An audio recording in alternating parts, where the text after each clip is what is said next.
let's talk about kind of the team outlook as a whole. Thinking back from the start of the year up and through this year to the very end of it, how would you kind of summarize from a team perspective how this year was?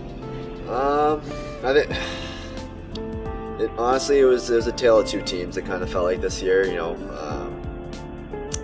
At home we were dominant, and then on the road we just couldn't find ways to close out games. And looking back, that's probably going to be what we're going to be remembered for, is kind of what brought us down in the end. But overall, I think it's going to leave a little bit of a sour taste in our mouths, just knowing that we had such a deep group, not only of guys and closest, but real good, talented players. And we showed through times and stretches of the year that we can play with anyone, and we can beat anyone, and we had a really good team. And it's a shame that we didn't get to really kind of show ourselves in this later half. So that's kind of what's going to leave a sour taste, I think, in a lot of our mouths. When look back at the year, outside of the bigger, obviously, picture of making the playoffs and making that run, some of the smaller goals you guys have, what were some of those goals that you can think about that you had, and how do you guys feel like you lined up with what you're trying to achieve this year? I think from the start we kind of wanted to be a very process-oriented team.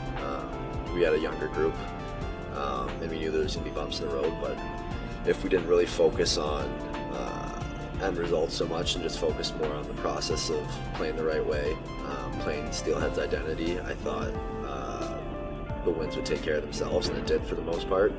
And I think going forward, if that's something to live by in every aspect of life, and I think that was one of our goals, is to be a process kind of oriented there.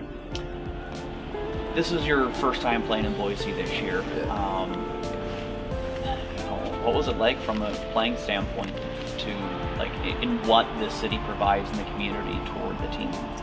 It was awesome, and it's not just me saying that because I'm on camera here, but it's I've been around a little bit in pro. I think I've played on 8 pro teams, and this has been the best experience as far as just everything, as far as community involvement, fan support, atmosphere at games, and just everything kind of wraps into one. It's easy why you can tell so many people love Boise, and it's definitely something special about playing here.